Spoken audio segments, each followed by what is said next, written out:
किसी भूलोक में जाके रहना चाहता है तो रह सकता है। और यदि कभी समय मिला, इस बार की कामाख्या मंदिर में तुम गए नहीं, वहां तांत्रिक सम्मेलन था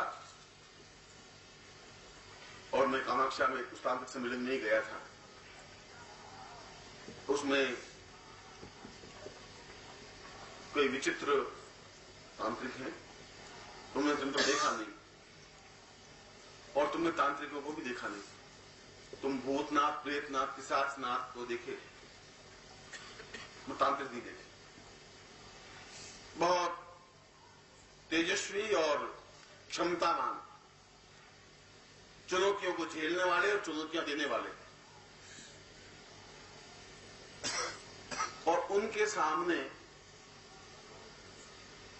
उच्च कोटि की शक्तियां भी हाथ बांध के खड़ी रहती हैं। चाहे अग्नि हो, चाहे इंद्र हो, चाहे वरुण हो, चाहे यम हो, चाहे कुबेर हो, चाहे मृत्यु हो। मृत्यु की हिम्मत नहीं होती कि झपट्टा मार दे उस पर। ऐसा तांत्रिक जिंदा है। तुम्हारा सौभाग्य बने कभी मेरे साथ चलने का और तांत्रिक सम्मेलन हो और तुम्हें क्षमता हो वहां चल करके देखने की। दोनों ही बातें हो, तांत्रिक सम्मेलन हो और तुम्हें क्षमता हो, क्योंकि बिना प्रारब्ध के साथ हो नहीं सकता और बिना संयोग के ये चांस बैठ नहीं सकता। क्योंकि मैंने पहले यात्राएं करवाता था, बद्रीनाथ एक बार गया, एक बार केदारनाथ लोगों को ले गया, एक बार अमरनाथ ले गया। 4 साल से मैंने यात्रा नहीं की, तो 4 साल में आप लोग एक भी यात्रा नहीं कर पाए। और यूं मेरे साथ 100, 200, 500 लोग जाते ही थे, यात्रा हो ही जाती थी। अब नहीं हो पाती। जब मैं नहीं जा पाता तुम लोग भी नहीं जा पाते, इसलिए कि मैं अपनी प्राण शक्ति से तुम्हें खींच करके यात्रा पे ले जाता था। और तुम्हें ऐसा है 4 साल में तुम गई नहीं, हरिद्वार भी नहीं जा पाए, और मैं तुम्हें अमरनाथ तक ले गया और गंगोत्री का गौमुख तक ले गया और 80 साल की वृद्धा को भी ले गया। जो गंगोत्री मेरे साथ, इसमें से कोई 2, 4, 6 लोग तो होंगे, आंख खड़े करे कोई नहीं होगा तो उस गंगोत्री गोद में थे। और गंगोत्री में जाना तो कठिन है और गौमुख में जाना तो और भी कठिन।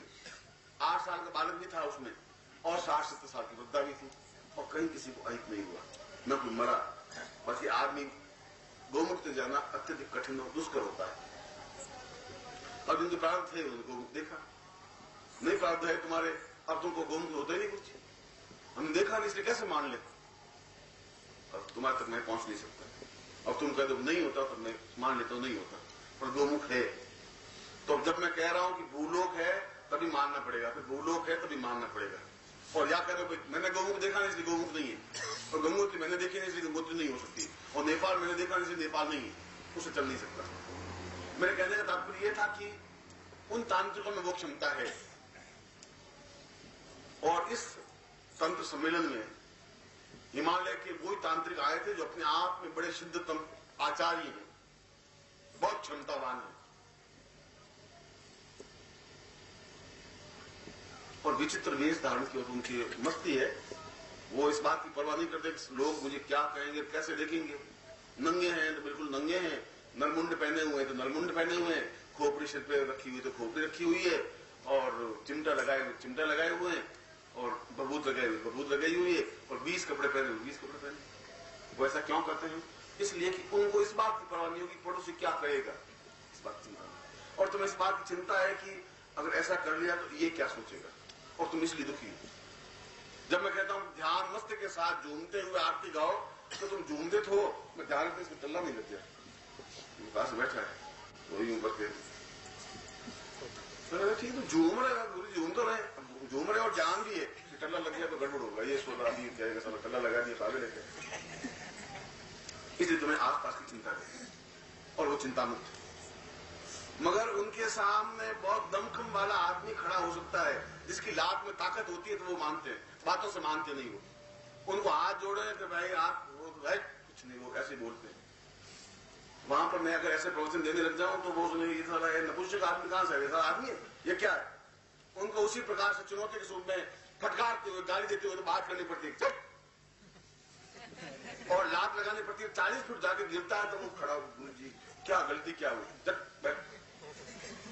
तब उनको समझ में आती बात। और वहां वैसा रूप धारण करना पड़ता है, और यहां पर वैसा अगर रूप तुम्हारा लगा दे लात तो इस जिंदगी में तुम आओगे नहीं, तुम तो मर जाओ नहीं।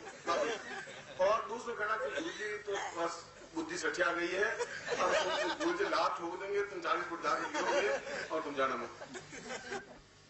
आपके सामने क्रोध कर नहीं सकते, इसलिए नहीं कर सकते, उस क्रोध के वेग को झेलने के लिए भी बहुत पौरुष की जरूरत होती है, क्षमता होती है। इसलिए मैं अंदर बैठा बैठा सोच रहा था कि अभी महीने भर उस तांत्रिक सम्मेलन में था, तब तुम्हारा क्या स्वरूप और तुम्हारा क्या आग और क्या क्रोध और क्या चिंगारियां थी, और तुम यहाँ किस ढंग से बोल रहे हो।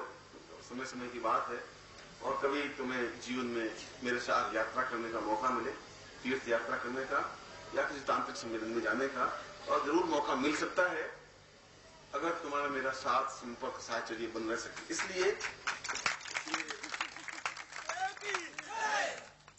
तांत्रिक सम्मेलन तो होंगे और होते ही रहते हैं, मगर तुम उनको जब देखोगे तो एहसास होगा कि पुरुष किसको कहते हैं। तब तुम्हें अपने आप में शर्म आएगी कि यार हम पुरुष हैं इनके सामने क्या। वो उन शक्तियों को यूं झपट्टे मार के खड़े होते हैं और उनके सामने ये बाकी शक्तियां हैं वो थर थर खड़ी रहती है, कांपती रहती है, हिम्मत नहीं होती उनकी, न मृत्यु की हिम्मत होती उनको झपट्टा मारने की, न अग्नि की, न इंद्र की, न वरुण की, न यम की, कुबेर की, किसी की नहीं।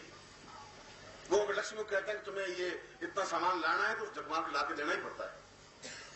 और उस जंगल में तुम मखमल के गद्दों पे नहीं सोते, वो मखमल के गद्दों पे सोते हैं उस जंगल में, और 4 रजाइयां ओढ़ते हैं मखमल की, और सुबह बाकी रजाइयां रवाना कर देते हैं अपने मंत्रों से, और शाम को आराम से 36 तरह की सब्जियां खाते हैं और 20 तरह की मिठाइयां खाते हैं। तुम नहीं खा सकते। उस जंगल में भी वो शायद उतने आनंद और मस्ती के साथ रहते हैं, क्योंकि उनके पास मांत्रिक क्षमता है।